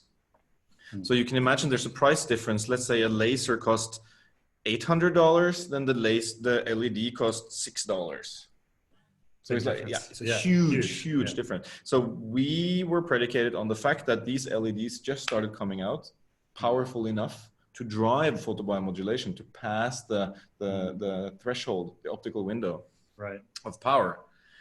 So we found out that, we can get the same effects as they do with a $20,000 laser from a $400 LED thing. Wow. And then you were using the LED and seeing. Yeah, we used only LED. We never had lasers. Yes. We never used lasers. Wow. And you'll have to explain, I don't know if you'll get into this, I'm sure, but the difference between the red light and the infrared light. Yeah. Right? Yes. It's doing, for mine, a very basic understanding. Those are the two different types of light. Actually, you can, people in light therapy, we call it red light therapy, but I believe it's a marketing word. Yeah. Not that I think it's incorrect, but the reason why we say red light therapy, people use UV, they use blue, they use green. Blue has a different, let's say if you want to remove bacteria or bad skin. Yeah, a lot of times I've seen, I used to be a biohacker tech at Bulletproof Labs, where we had all this biohacking equipment, and one of them was the red charger, the human charger, which is essentially like a tanning bed, but with all these red and infrared lights. And they had, I don't know how many, enough to cover like your entire body. Yeah. On both sides. Like we have down in the room similar to that one, but it was all red except for the ones on your face. So when you lay down face first, the ones on your face were actually blue. And so that's like what for cleaning. You're talking about more like complexion kind of things for your face, I think. I think it's bacterial. Bacteria, kills bacteria, I think. Yeah. So we started, the initial idea was pain management, pain relief, because of what we saw, basically. We have customers with, I can't really say because of FDA approvals and everything. I can just say, let's say there were a lot of people with certain illnesses that is very much correlated with pain in the lower limbs, coming from insulin levels that are hard to manage. And from there, they get some sores that never grow, never heal. And we saw those guys heal. Wow. Yeah. So we had the father-in-law of one of our main people here, Australian, 12 years, every week going to the hospital, going to his doctor. Hey, Bob, let's dress, fix the dressing and see you next week. Yeah. After 3 months of this stuff, hasn't seen Bob in a long time. Put the doctor out of business. It's crazy. Not necessarily, but. No, probably it could be anecdotal. Right. I've seen a couple of anecdotal episodes. Well, that's an interesting point to bring up, because this is where I think a lot of us come from, is going to traditional medicine and seeing that fail in some shape or form, where it's just not working for us. So we have to find something else, right? So to come to the main point of this, what we discovered, we didn't discover it, what we understood, many people have discovered, is that blood flow is one of the main key elements of all these things. Either your capillaries can't get blood, or you just have so bad blood flow that your body can't produce or can't ship enough nutrients and enough cells to fix issues. So the more chronic something, and once again, this is non-doctor speaking, the more chronic it becomes, the less ability the body has to transport and fix and oxygen, to really bring nutrients out to the site. But when you introduce something like red light therapy, the main, like I said earlier, the thing that I can really talk about is reduction of inflammation and increase of circulation. And it comes from vasodilation. So the blood veins becomes bigger. How? Well, the blood veins are constrained by muscles that holds them. It's called the endothelial layer in your bloodstream here. And you can choose to go how deep you want. But basically what happens is that the compounds released from inside your mitochondria and your bloodstream will help dilate the blood vessels, the blood veins, because the endothelial layer, the muscles relax. NO is a muscle relaxant, so nitric oxide. So that's something we should talk about now with the COVID as well. So the nitric oxide is removed from the cytochrome C oxidase in your mitochondria, where it's been blocking some receptors that want to take oxygen out of the air and put it into the fire. Okay. Later I can talk a little bit more detail. But anyway, you shine the light, you have an instant increase in blood flow, circulation. Okay. And that's stuff I can talk about without having done a clinical trial on our own product, because this is well-established medical fact. You mentioned nitric oxide. Yes. So when you're increasing that blood flow with the red light, is that doing something to nitric oxide? It's the nitric oxide pathway to increase blood flow. So what happens is your own body, is poisoning itself with nitric oxide. And poison means basically, according to my humble understanding, it means to impair some kind of function. So a poison is an agent that can impair something or stop something. Okay. So in this case, you have do you know the Krebs cycle? Mm-hmm. Yeah. A little bit, yeah. Yeah. So we eat food so that we can, at a very later stage in the process, donate some electrons into the mitochondria. They have a chain, they're a respiration chain. And in there, the end goal is to make our energy, the ATP. Right? Yep. And you have this first phase and second phase and third phase and fourth phase where the oxygen is going to combine. And in that place, there's some small guys called cytochrome C oxidase. Okay. CCO. Their job is to be docking stations for oxygen. Okay. So the cytochrome C oxidase, they go there and they pick the oxygens, throw it into the fire and make more ATP. The reason why many people this is something Dave Asprey talked a lot about too. Your mitochondrial output is not strong enough. You don't have enough mitochondria. You need some mitogenesis. And your mitochondria is not working well enough.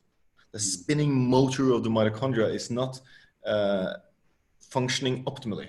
Right. And red light therapy can increase that like super fast by the waves or particles or fields or whatever you want to call the light that comes in. It interacts and it kicks out the nitric oxide from these holders. So the NO goes here up to your endothelial lever, you get better blood flow. And the oxygen, the free radicals basically being caught, put into the fire, and you get a much higher energy output. Did that make a little bit?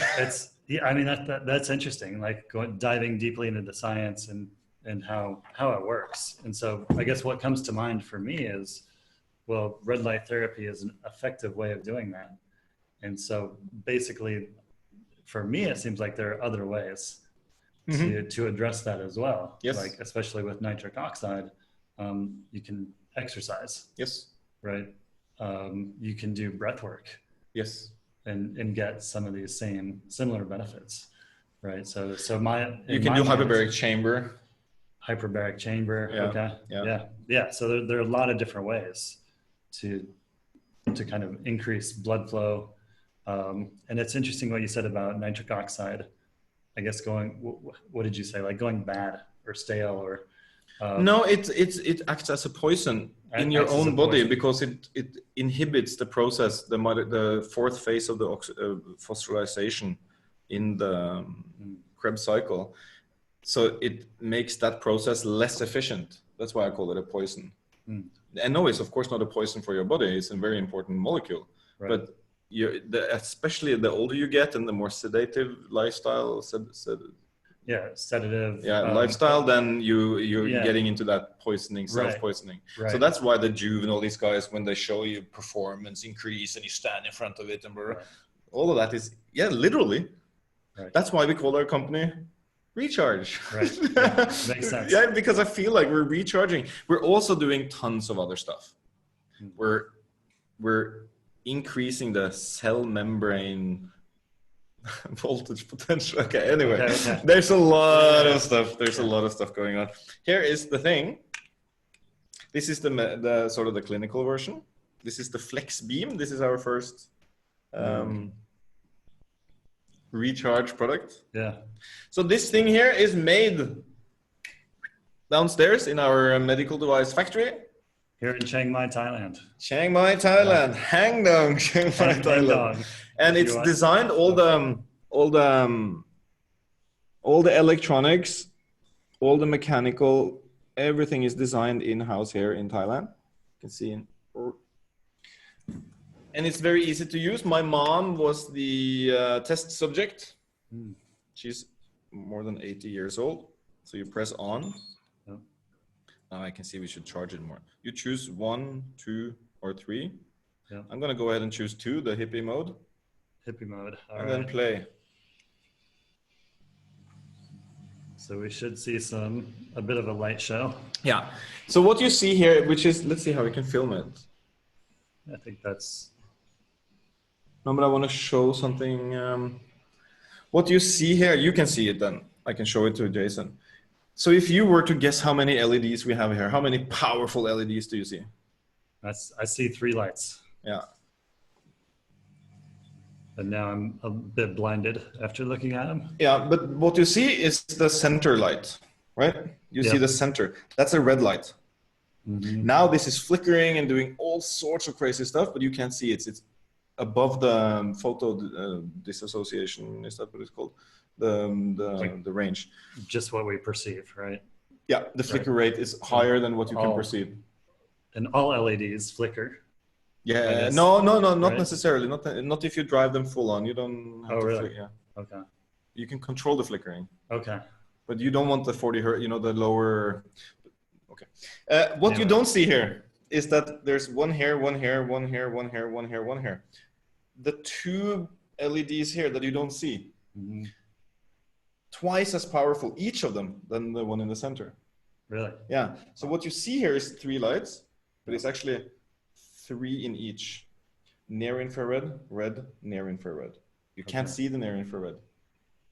So a typical usage of this product is, let's say, neck pain and shoulder pain and back pain, because it has a muscle relaxant property.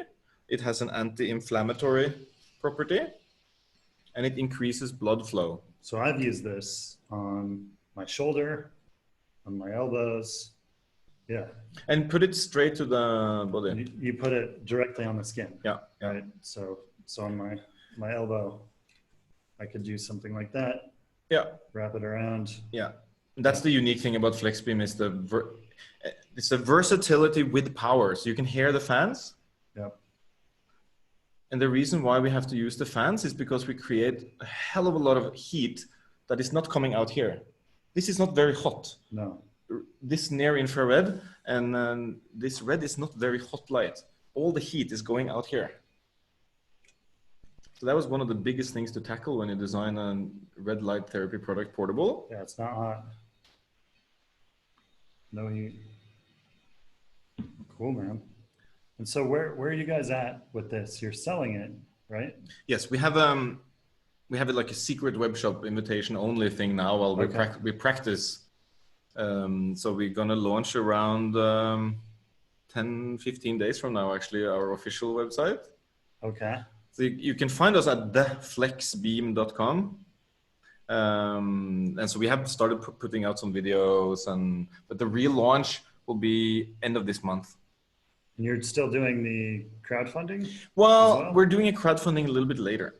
Okay. Because with the latest stuff and the research coming out right now on nitric oxide and respiratory health with the current COVID situation, I don't want to have my customers have to wait a month. Right. Because I don't know if I told you this, but our research team, they're working on a clinical trial proposal now that we were contacted. Oh, really? Yes. Oh, cool. I don't know if you guys have seen that. Maybe you want to, do you want to talk about a little bit because I'm interested in hearing what Rosie and Mark thinks about the COVID situation. So talk about the COVID situation? Yeah, but I mean, because we were also involved. I'm explaining more about me. Is not only showing the product, but we are also here in Recharge involved in a ventilator project. Oh, really? So we have been working with an international consortium of designers and engineers from Italy and Australia, Holland, Europe, and we were to be the electronics design guys on a ventilator, because numbers of ventilators was the biggest issue, right? You saw Dyson and so many people have been working on this. Right. But now over the last week, what's coming out seems to be, it's not an issue of, it's not an issue of not enough ventilators. It seems that the issue is not forced ventilation. That's the latest I saw. Yeah, they put them into the ICU, but they still die. Why? Because forced ventilation doesn't seem to work. And it's not my opinion. Of course, I have no opinion about this. I'm just saying this is the latest stuff. So we were invited into this clinical trial because guess what they figured out? Blood. It's in the blood. It's in the circulation. Right. It's in the microcirculation. What you're seeing on the MRIs are microthrombosis. And what can fix that? Increased nitric oxide, increased microcirculation, increased blood flow. Yeah, I've seen some of this. And it's like, so we were contacted by stem cell research and from a very big American association, as you probably will know. I can't talk about it now, but they were proposing to use hyperbaric chambers, IV ozone in situ at the hospital, and then photobiostimulation, photobiomodulation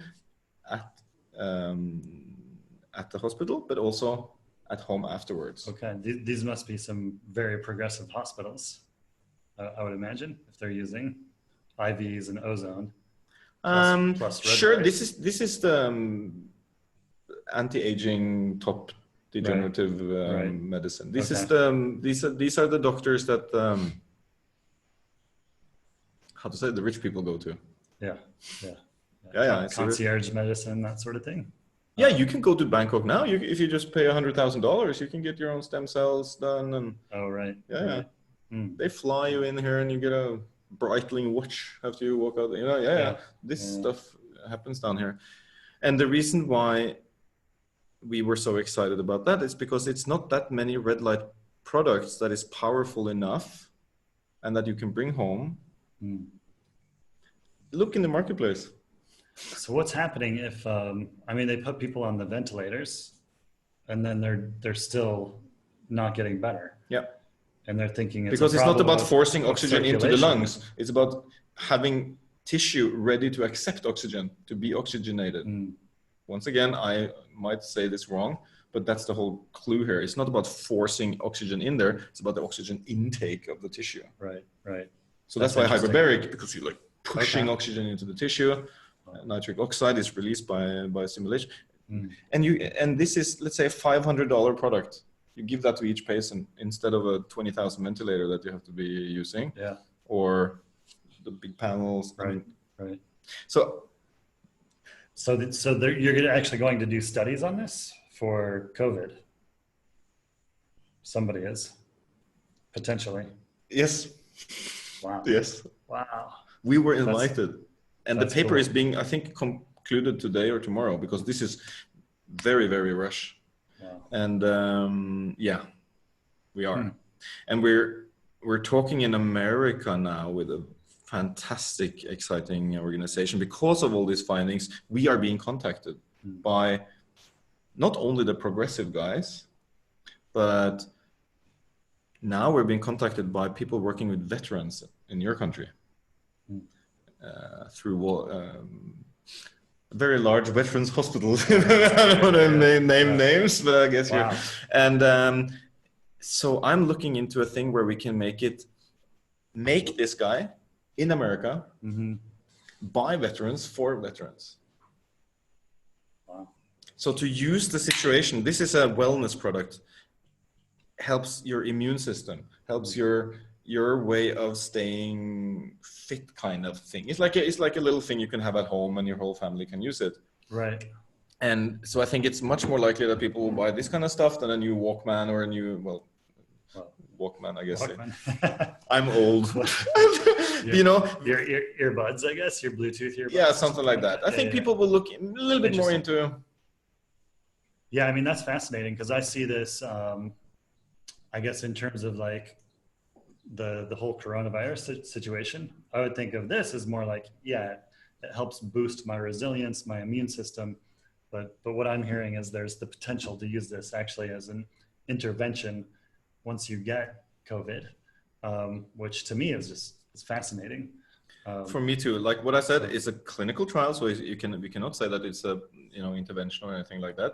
You just use logic. I'm just saying there's the potential. Yes. Yeah. So if you read what they find, you read about red light therapy.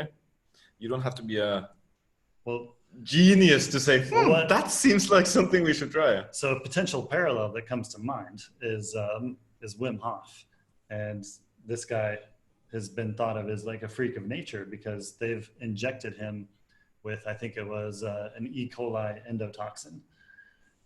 And they watched under clinical supervision as he actually fought that off using what he would say is the power of his mind and his breath work, right? And so he walked away from that and they said, okay, this guy's a freak of nature. And he said, no, like I can train people to do this. And he did. He went off for the next couple of weeks, trained 10 people, brought them back into the clinic, injected them all with the endotoxin plus 10 control subjects. I feel bad for them because they didn't have the training to deal with it. Yeah. But yeah, like the conclusion was that the 10 subjects who did the breathwork training were able to fight off E. coli, which in light of, I mean, it's bacterial infection, viral infection are different. But I think there's something to that. And I think, red light therapy. But I think what he was doing was calling his own adrenaline forward kind of thing. Isn't that what they concluded with right now? I think so. Yeah. So he was. But I do my body shot. We have a full body. We have this guy. This is like a commercial product that we're going to sell to people. But we, like I said, we made samples over many years. So we have tons of these light sources. So we put them together and made a stand-up wall so we can stand in front of. Yep. And all my guys, we do 5 to 10 minutes every day with near infrared shower, basically. Yeah. That's from that purpose. Yeah. Increase oxygenation. Yeah. Cool. Very cool. So what else?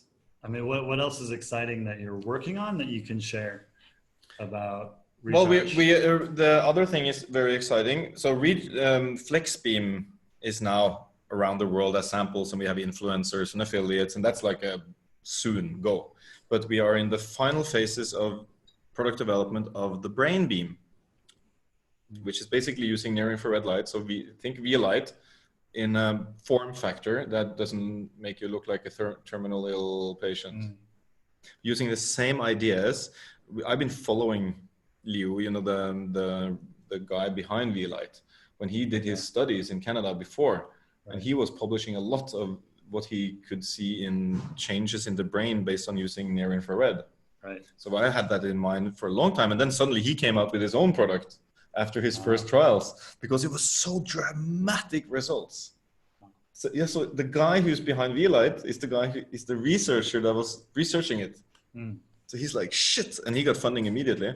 But we're coming out with a little bit of a different approach, much more user-friendly, much more looks less engineer developed. So we have industrial medical design engineers Okay. that works with form factors and human-centric design. And so I'm curious, how is this different than the flex beam? Form factor primarily. And you're using it on your head. On your, yeah, right? you're using it on your head. So in this case, we're shining light on the frontal lobes here. Uh-huh. We're shining light on the side here. We're shining light on this area here. And we're shining light amygdala style back here. So because of form factor and time to market, we will most likely not shine light on the top here. There's a couple of reasons. Engineering wise, it takes a lot. If you want to go from just shining here and shining up here, mechanically speaking, there's a lot of engineering. It's going to take time.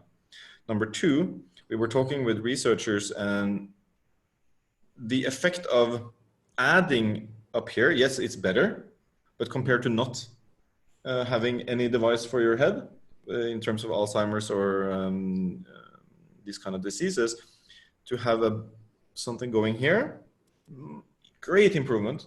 So yes, maybe it will be even better if you can shine something up here. Right. But that for us will be for a later, I want to have something that people actually want to use. And so the idea behind this is on the head, it's more for brain and cognitive. Only, function, no, yeah, right? it's blood flow. Blood flow to your brain versus muscles and joints and that sort of thing, right? So, yes. so like this, I can put.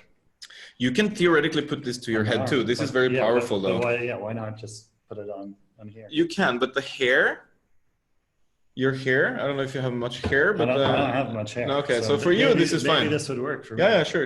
Yeah. Sarah is using it every day. They say actually a friend of mine got one of these red light helmets. A biohacker friend who was here in Chiang Mai, and he was losing his hair, much younger than me. He's like, I was like, well, is it working? He's like, yeah, I don't know if it's working, but I've seen studies where they say that it helps hair growth. Yeah. The red. Well, our CTO has no hair, and he's been using it every day for a couple of years. Yeah. Ain't seen much hair growth. So I know that they talk about that it exists, but that's not what we do. We work with blood flow in the brain. Right. Yeah. Listen to the experts. They say, well, it all starts with the blood flow. Yeah. Cool. Yeah, that's super cool. We have tons of other stuff going on too. Yeah. But I think yeah, we've got a few minutes left. If you can leave us with like, what's your daily routine? Like what do you do to charge yourself up and keep going through the day? I mean, you mentioned some things, but I'm curious if you can take us through that. That'd be cool. Okay, how long time do you have? 10 minutes. Okay, 10 minutes. Okay. Yeah, okay. So I'm a biohacker like you, I guess you can say. I start my day when the light shines through the curtains around a little bit, 6-ish. I used to start earlier. I used to start about 4:30. But I realized that was probably not so good. And then some famous guy on YouTube confirmed that. So I'm like, okay, good. I'm not a bad person because I don't wake up 4:30. Well, that makes sense to me because the sun's not even up yet. So why would I be awake? Yeah, I know. Yeah. But I come from that background. I'm the hardest working man in freaking showbiz. I don't care. So I stopped that. I wake up at 6. I go out. I pour myself a big glass of water, pretty much this size. So Rosie, of course, structured through the hydrophilic buckyballs contained inside this non-action water filter. And in there I put apple cider vinegar, some sea salt, some potassium, and some organic lime. And I drink that, and that acts as my personal enema, I guess you call it, or the opposite. Oh, opposite. Reversed. So then I go to toilet, same time every day. Okay, so you said enema because it helps you. Yeah, well, go to the bathroom. Yes, but I also use the squatty potty at the bathroom. So the bathroom trip is very quick, a couple of minutes. Then I make my bulletproof coffee. And then I sit in the sun for about 1 hour reading books. No screen yet. No screen yet because I know I'm going to have like 14, 15 hours of screen. So I want to start the day by getting enough sunshine, trying to have a reasonable conversation with my kids. before they say I talk too much. Which I probably do. Yeah, and then I work, but I work here, as you see. So we have a lot of light. Right. I drive an electric car down to my work, and I don't eat anything yet. So I'll have my second bulletproof when I get here. So I do bulletproof, but less butter and oil in each, maybe half a spoon. Okay. So because my theory is that since I have a constant drip of bile, I can handle smaller bouts of fat instead of the big one. Okay. Yeah. And then I go home for lunch. My wife cooks me. I live on a farm. So we grow our own food and have our own chickens and all that kind of stuff. So I eat food at home with my family every day for lunch. And then I drive my little car back to work and I stay here until 6. During that time, I normally have some dark chocolate to keep me fueled. Right. Another bulletproof. So I'm going probably like 3 of them. With caffeine at night? Yeah. No, well, I stop at like 3. Oh, 3. Okay. And the bulletproof. Gotcha. And then dinner at 6, pretty much every day.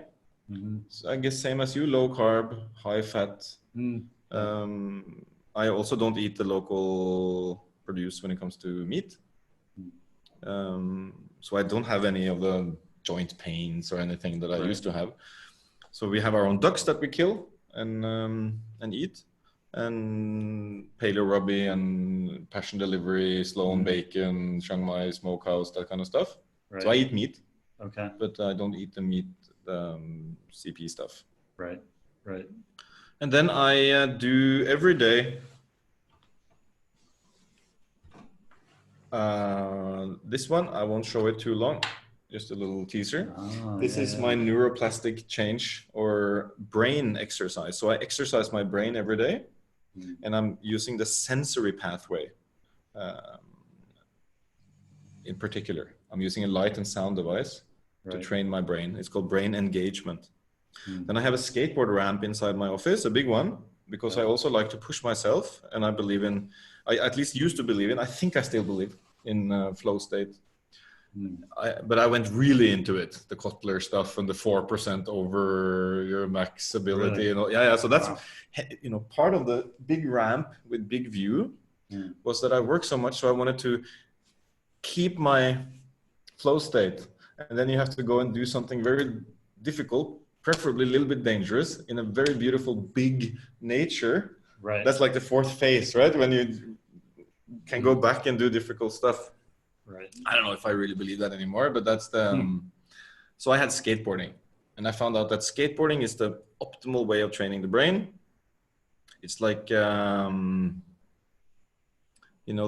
Black Swan. Have you read that book? No. Talib Nasir is a really good book. So I think skateboarding for me is the same. I know you're familiar with Dr. Jack Kruse. Yes. He calls himself a black swan in his group Black Swan. Oh, yeah. So I don't know if that's the same reference. It's probably the same reference. So I would say skateboarding for me is perfect brain training, unless you have a Black Swan event, which is hitting your head on the coping or something like that, right? So until you hit your head on the coping, skateboarding is fantastic. You build BDNF. It's dangerous. It's muscles. It's motion. It's beautiful. It's all these things at once. Yeah. So unless you hit your head, I think it's a brilliant brain training. I exercise now only once a week, muscles. So I do the Body by Science protocol. We have developed an app for that, so I can time it and everything. Can you explain the Body by Science real quick? Yes, I can. Body by Science was developed by 2 doctors, I think maybe 20 years ago, Little and McGuff. And they were serious researchers. McGuff was an emergency room doctor, but always interested in physical exercise and training. So they came up with the idea that, or they didn't come up with the idea. I guess they continued research and sort of proved, scientists have shown that you can get the same muscle growth from doing 10 minutes of hardcore exercise, what they call high intensity resistance training per week, as I was getting from 1 hour a day, right? So I was in the middle of my biohacker sort of I'm less of a biohacker now. Before I was even more like, I'm a biohacker. Yeah, fuck yeah. So I found out this, I can change 1 hour of weights every day to 10 minutes a week. And then I can replace that 1 hour by a Thai language lesson. Because then I can increase my brain and learn a new language. Yeah. So I did that. And over a year, my Thai got so much better. I have a teacher come every day to our office up there. ตอนนี้พูดได้เขียนได้อ่านได้ด้วย And I did it. So that was a biohacking thing, right? I wanted to prove that, cool. You can improve your time efficiency. I've been struggling with my Thai, and maybe I need to do that, some kind of trade-off where I become more efficient and then free up some time. But it's really just a matter of making the time. Yes. But it sounded so cool. It was so, for me, it's like, cool. Yeah, that is cool. So flexing the brain muscle instead of the body muscle on a daily basis, right? Way more important than anything else. What's the difference? Why do you sit here? What's the only thing that's standing between us and living out there? I don't know. It's this guy, right? This is the wealth. This is my bank account. And not only that, this is my whatever pension fund investment you have in America. Right. This is everything I have. So that's why I'm doing that. Yeah. Investing in yourself. Yeah, I'm not that strong. I'm not that resilient in lifting things outside, So the one thing I have is my brain. Right. So I'm going to keep that. That's cool. Cool, man. Very cool. So you mentioned you have your own farm, you have ducks, different food. So what's like your favorite meal?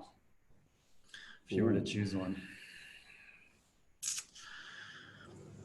I would say right now, my favorite meal is sandwich. The one you make downstairs? Yes. That one? Yes, the one I get downstairs because I do the intermittent fasting and I stopped eating bread for many years, right? Right. And now they found this sourdough bread, homemade sourdough, and I don't have the. Who makes the sourdough? I think it's the French bakery, the French guy. Interesting. Okay. Lana Bakery. Okay. Really good sourdough. And I don't get the bloating. I don't get any problems with the stomach. Right. And I do intermittent fasting. So I sit there and I'm pretty freaking hungry, right? And this thing comes out with a pulled duck confit from our own duck with the rocket and it's bread that I sort of can't eat, but I can eat it now. Yeah, I think that's my favorite. But I have many other favorites, but that's right now. Yeah. That's cool. It's hard to beat. Cool.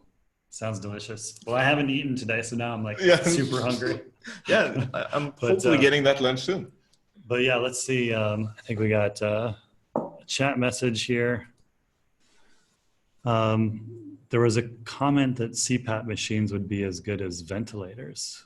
Oh, going back to the ventilators for coronavirus. That's an interesting one. What's a CPAP? So CPAP is continuous, I forget what the acronym is, but it's people who have sleep apnea, put the device over their face and it delivers oxygen throughout the night while you're sleeping, right? It's actually called APAP, or the newer machines. It's an automatically delivering oxygen. So I guess that's an interesting one. Yeah, but it still matters with the uptake, right? Tissue uptake. Right. So on Monday, or maybe you want to be on Monday, I'm going to do an interview with our chief medical officer, our chief research officer, and this other group that contacted us. I'm going to do an interview to talk to them about what they're working on. I mean, I can't let this. I have to do whatever I can to publicize it, right? Yeah. As the boss of the company here. Yeah. So I'm like, shit, should I fly to Norway and I have to work on the stock price? And it's like crazy, right? Oh, man. CPAP. All right, guys. So we're almost at the time. So 2 more minutes. So yeah, thank you, Rosie, Mark, for sharing. Really appreciate it. We do the biohacking meetup so far, going strong, mostly strong for, I think we're on, this is meeting number 41. Yeah. So we've done 41 of these. So thank you for joining. Yeah, I mean, the way to reach out to us. Oh, we have somebody joining a little late. Interesting. 30 seconds.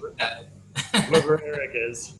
But yeah, as we sign out, we get another member joining. And yeah, if you want to reach out to me specifically, you can find me on Facebook, Jason Ryer. My brand is Zen Strength. If you want to reach out to Christian, here in Hangdong, there's Recharge. In light of the situation, I don't think a lot of people are coming here. But you'll be surprised. Where can people find you online? Yeah, excellent question, which I forgot in my first interview when I did with some dude. That's such a good question. You can find me on Twitter / Christian Barmen. Okay. And we have a website for this one, theflexbeam.com. Theflexbeam.com. Theflexbeam.com. Yeah. Okay. And Recharge in general, we are on personalrecharge.com. Personalrecharge.com. Yeah, that's more of the company page. Theflexbeam.com is our campaign page. Okay. And we're on Facebook and Instagram. And now, yesterday, I published our podcast. Mm-hmm. So now that's should be on iTunes and what's that other guy? Stitcher, SoundCloud, Android, Spotify. Spotify. Yeah. Okay. And how do we find that one? What's the name? The name of the podcast is Recharge Your Body. Recharge Your Body. Cool. So you have 41, I have 1. Yeah. All right. All right. Sounds good. All right. Well, thank you, everybody. We'll sign out now. Appreciate it, and we'll talk soon. Bye-bye. Okay. See ya.